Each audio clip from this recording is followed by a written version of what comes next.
আমরা সকলেই জানি 2019 সালে 12ই December citizenship amendment act pass হয়েছিল।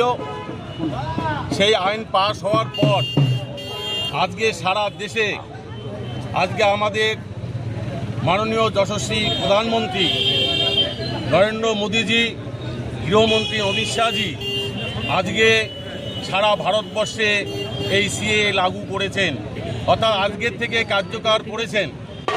আপনারা জানেন যে যারা বিভিন্ন সম্প্রদায়ের মানুষ যারা অত্যাচারিত হয়ে বিভিন্ন রাষ্ট্র থেকে অত্যাচারিত হয়ে আমাদের ভারতবর্ষে এসেছেন, তাদেরকে নাগরিকত্ব যে আজকে দিচ্ছে সরকার।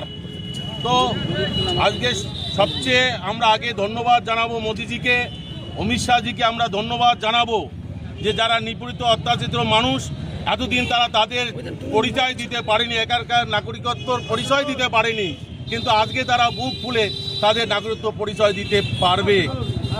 যার ফলে আজকে সারা দেশ জুড়ে যে আনন্দের ছোঁয়া যারা এতদিন পারেনি সেটা আজকে হচ্ছে।